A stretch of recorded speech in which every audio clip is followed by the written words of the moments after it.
If your Week 11 DFS lineups looked as discombobulated as a Baltimore Ravens 2-point attempt, have no fear.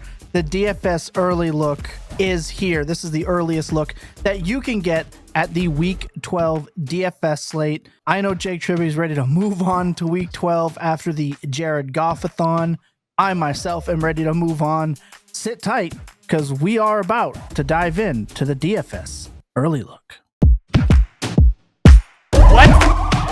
What? Why are you shaking your head? You're welcome.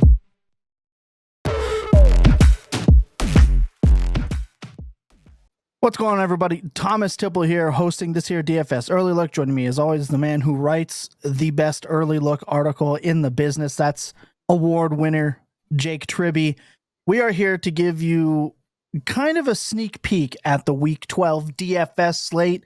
And I say, Jake, we dive right in. And starting out at the quarterback position, like a phoenix rising from the ashes, Anthony Richardson came back and did everything he needed to do with the Jets. It looked like Shane Steichen kind of let him do what Anthony Richardson does best. Let's talk about him here for Week 12. So the erratic nature of Richardson's play makes him really hard to trust for cash games, if not impossible. But he's an undeniably great tournament option when his price is sub 6,000 on DraftKings. He's just 5,600 this week, prices the QB 13. He's attempted more than 15 pass attempts in 8 career games, and he scored over 27 DraftKings points 3 times. That's an outrageous 38% hit rate, but we shouldn't be surprised. Richardson led all quarterbacks with 15.2 rushing fantasy points in Week 11, and he's throwing deep a league-leading 20% of the time.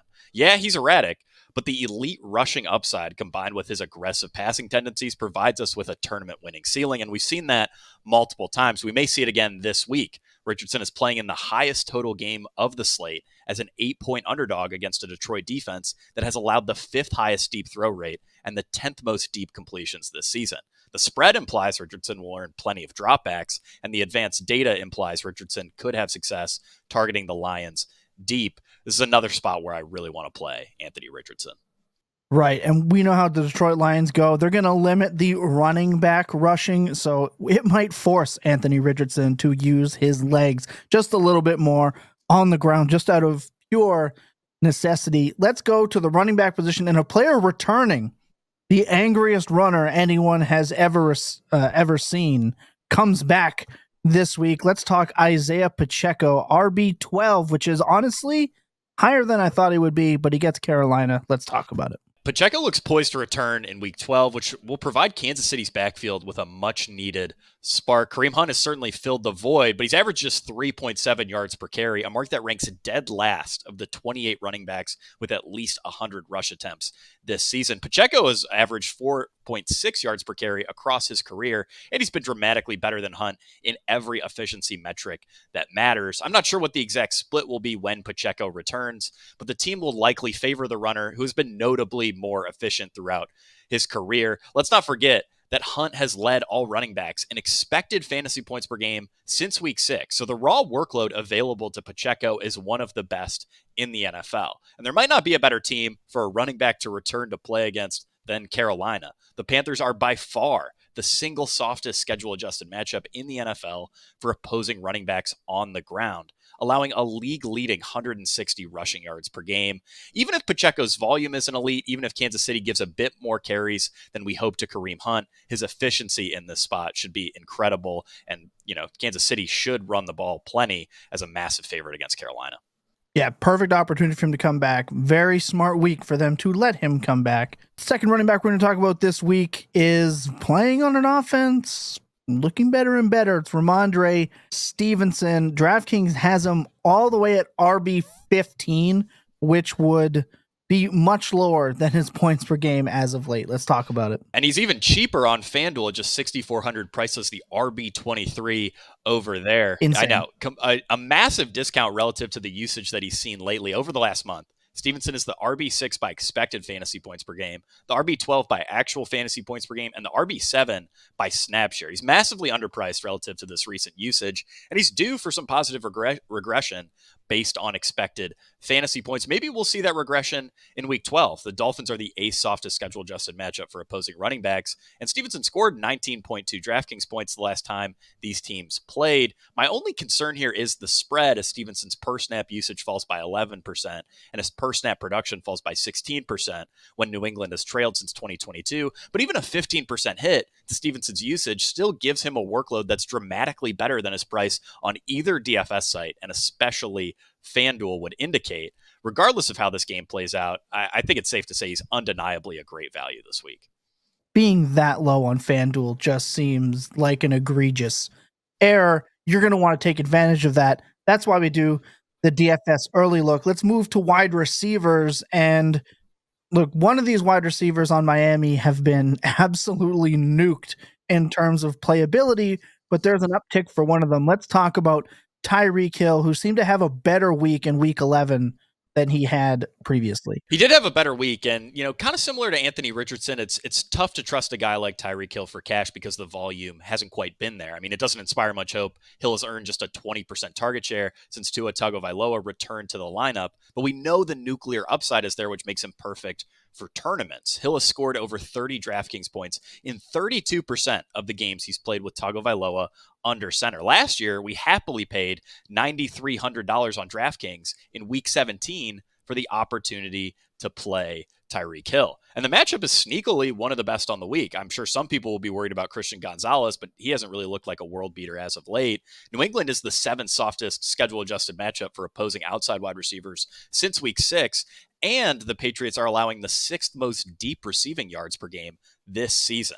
Hill hasn't had a big game since week 1, but I'm going to keep taking shots on him in tournaments because we know he has a slate-breaking ceiling. Yeah, he's just somebody, especially what seems to be a discount. If you get the blow-up game at a discount at all, you are loving life. The next wide receiver we're going to talk about, if you are a listener of the Dynasty Points Market Report, Jauan Jennings was our savant must-have and must-play every week moving forward. That doesn't seem like it is slowing down. He is unreal. Still priced as wide receiver 19 at 5,600 on DraftKings. FanDuel 6,700, wide receiver 22. Still too low on Jauan Jennings. Everything the fantasy community wanted Brandon Ayuk to be.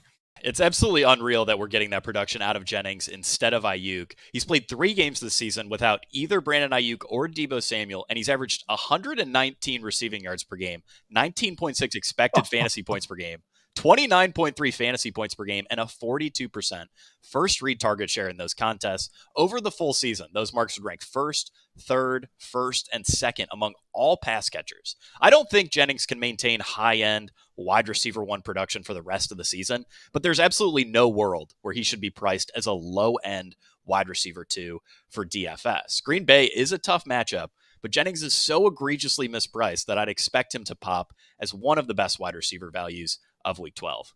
Let's not forget that Shanahan designs his offense to specific players. And well, I watched a lot of that San Francisco game, and every time they needed the first down or a big play, it was Jennings that was clearly on their mind, and he's breaking tackles. He looks tough to cover. Let's move to one of the more important positions, but an often forgotten about position, because when you hit on the hidden gem at tight end, it just feels like it props up everything else on your lineup.